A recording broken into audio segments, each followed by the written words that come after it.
Oh yeah, my Monster Energy drink juice is steeping beautifully. Look at that yellow color. Nice! Mind you, I do at least have 60 mils left of this stuff, which is like a whole bunch of different flavors banged together, which turned out to be pretty tasty. Anyway, people, I need to go get lunch ready for work, so I have some supper tonight. Friggin' last night, eh?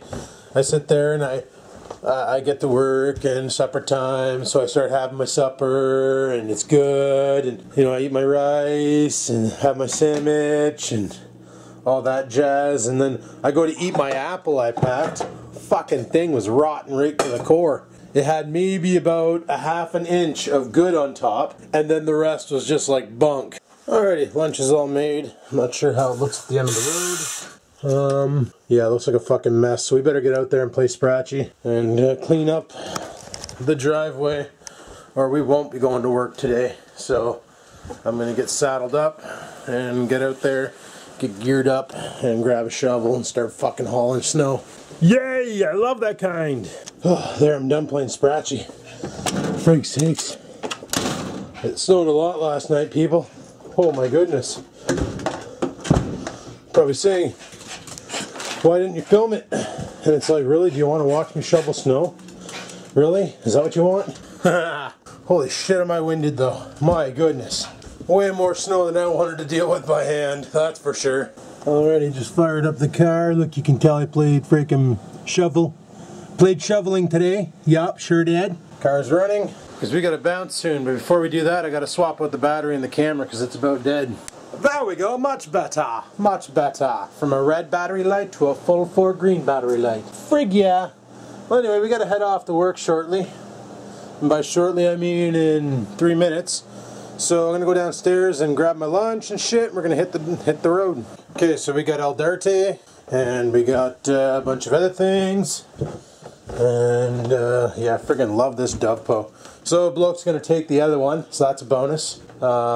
He can use it with his Nautilus, or sorry, his Atlantic. You can use it with the Nautilus too. It actually works not too shabby with the Nautilus. Thing is it lasts way the frig longer too. Because you know what they say, the higher the resistance, the less damage it does to your batteries. Lower the resistance, the more draw. And this coil in here is 0.5 ohms by factory spec. Nautilus that I use is a 1.8 ohm coil. So you put the Nautilus onto that beast and you'll be vaping for days without needing a friggin' refill, just saying. The reason why I got the son of a bitches on is for 2 reasons. Number 1, we're going to do a picture-in-picture drive to work. And number 2, I already forgot what number 2 was. But, oh yeah, the sun's out and I need to be able to see while I drive. Because that sun is a demon. But it's cool because it's starting to get dark later in the evening, like big times, and it's starting to lighten up in the mornings way earlier than it used to.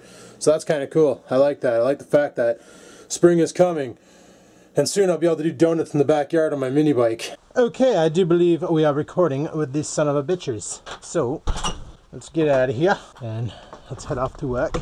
And I never show this part on the video, so I probably should show it. This is the part where I take the key and lock the door. People think I leave my door unlocked, and even though I did so many times before, nobody's ever broken into the house and stolen anything yet, knock on wood. There's always that chance. Huh, tire still got air. We're good there for now.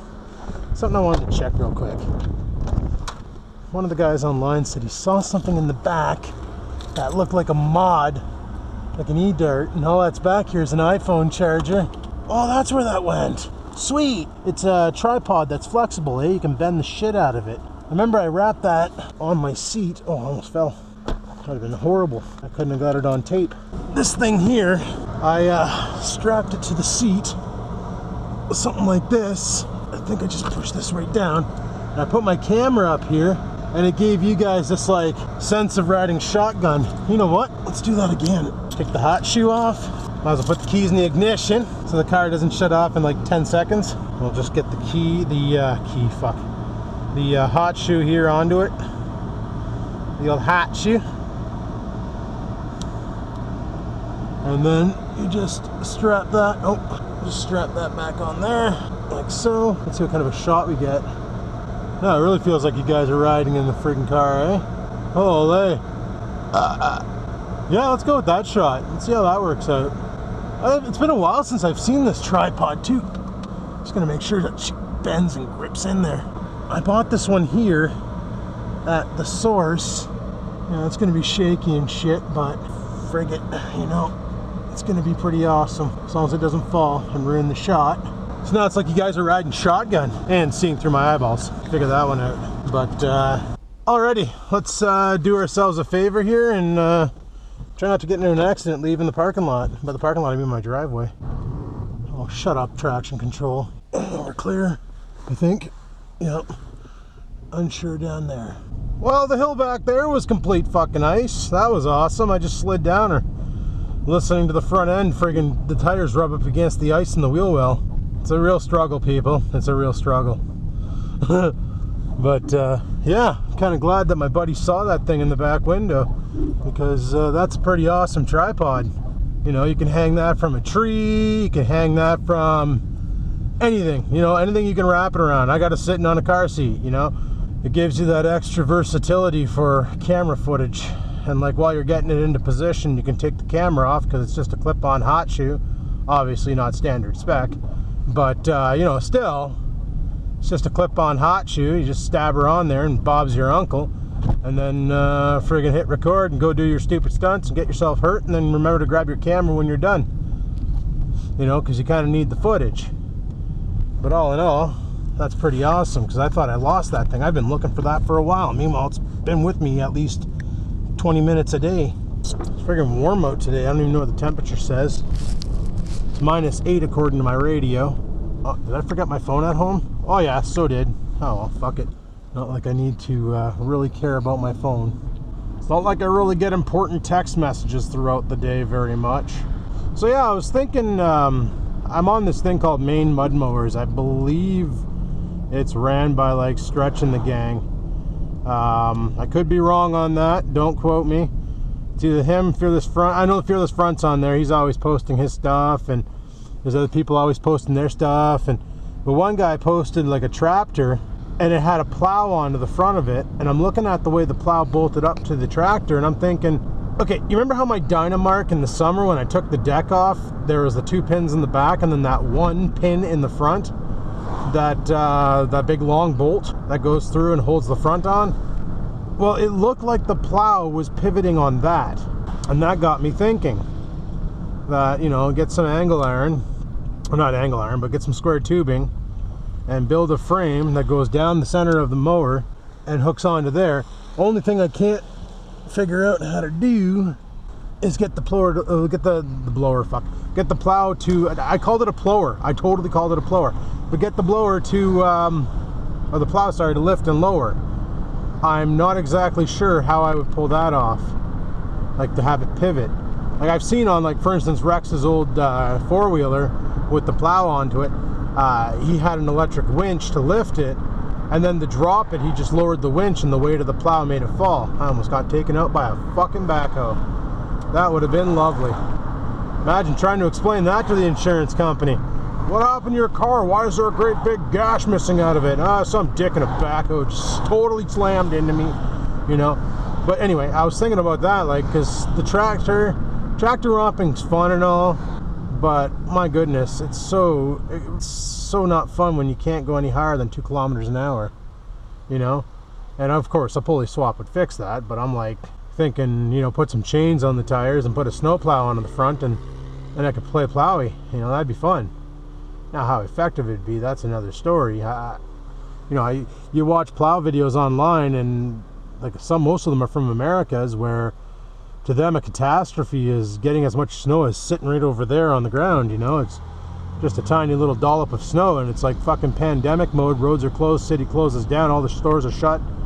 Meanwhile, here in Canada, freaking snow's 30 inches, and your boss is on the phone saying, "You are coming into work today, right?" And I shit you not, it's like, we could have the worst snow ever. They could call for a friggin' intergalactic snow day, and I still have to find a way to get into work so I can talk to idiots on the phone and fix their fucking computers.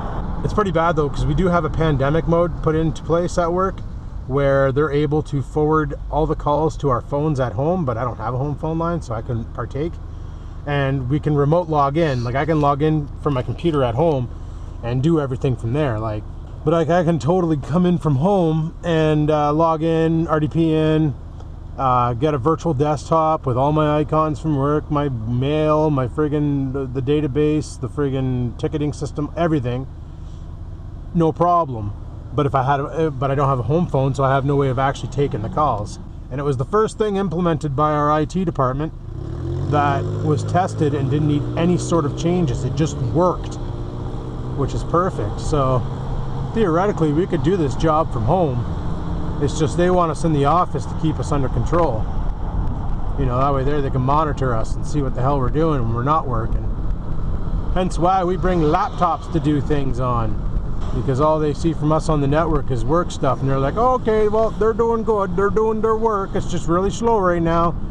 Meanwhile, it's not the case. Just don't use the computer. That, and they got us locked out of pretty much everything. I used to use this website for troubleshooting. Like, I don't really know Thunderbird Mail. Like, mail programs are mail programs. It's not hard to download one, install it, and set it up once you get the idea of where shit is. But to blindly walk someone through it can be kind of hard, like when you never used it.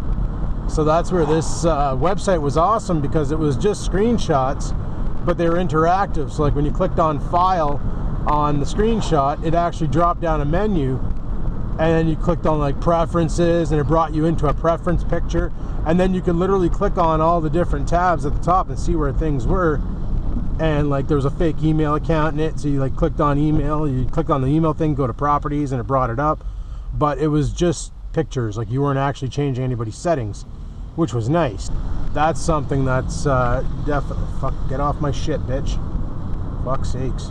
But that's something that was nice. But because of the friggin' company, they have this thing up that blocks malicious websites. For some reason, that site got flagged as porn and is blocked, so it's like I can't use it anymore.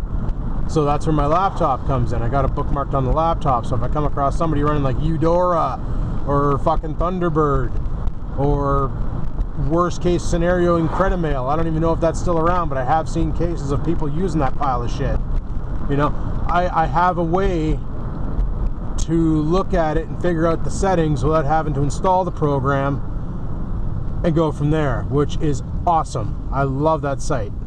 I gotta remember the name of it. I can't remember. I don't even have the name of it on me. So, and that was like one comment somebody mentioned about the help desk. Oh, bud, you work on a help desk. That's a stupid job. Fuck, who has use for a help desk? You wouldn't believe who has use for a help desk.